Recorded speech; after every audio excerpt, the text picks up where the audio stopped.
Good evening, citizens of this world. Allow me first to apologize for the interruption, though I suspect many of you will find it most refreshing. You see, before we debate the noble endeavor of saving the planet or the folly of destroying it, I propose a moment of silence. Not the mournful kind, draped in sorrow and solemn frowns, but real silence. A silence unshackled from thought, unburdened by words, a silence where reality is allowed to be as it is. For what is reality? Some say it is material, a construct of the physical. Others argue it is spiritual, a manifestation of the mind. But I tell you now, both these notions are mere illusions, reflections in the hall of mirrors we call thought.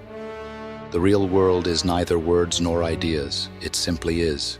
And when you step beyond the veil of thought, you will see how illusions dissolve like mist before the dawn.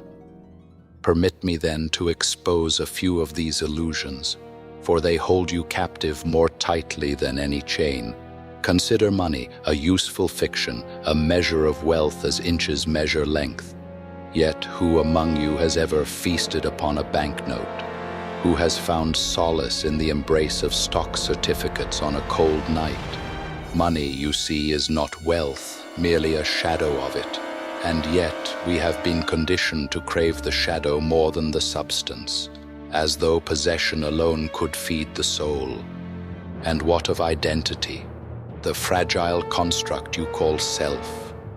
You were told who you are, molded and shaped by voices not your own. But you are not the sum of their words, you are not the crude caricature they have drawn.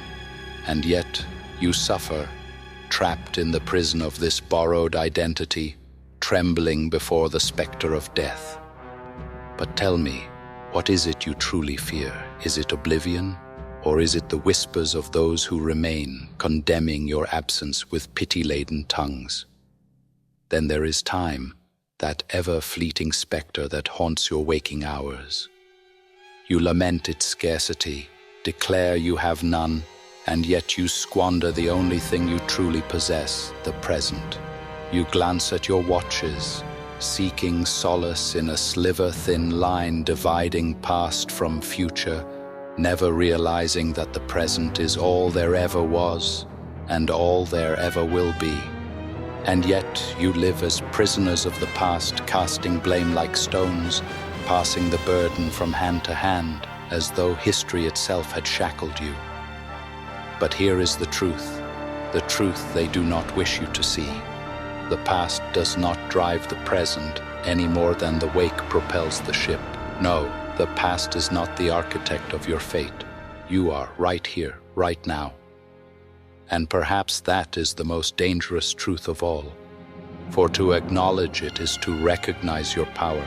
It is to awaken to the realization that you are not a victim of time, not a puppet of circumstance, but the very force of creation itself. The power is yours, hidden behind the veil of illusion, waiting to be reclaimed. Consider then the great minds who walked this path before us, the sages and philosophers who saw through the veil and dared to speak the truth. They were condemned, ridiculed, even slain for their defiance, for their refusal to kneel before the idols of illusion. Yet their words echo still, reverberating through the corridors of history, whispering to those who will listen. You were not meant to be a cog in a machine, a mere functionary in a system that feeds on your compliance. No, you were meant for more. You were meant to see, to question, to understand, to wake from the slumber imposed upon you by those who would see you bound. And when you do, the world will tremble, for the power of an awakened mind is more fearsome than any force they wield. So I ask you now, will you remain enthralled by the shadows on the wall? Will you bow before illusions, or will you rise? Rise, cast off the chains and step boldly into the light of what truly is. The choice is yours, but choose wisely, for the moment of awakening is now.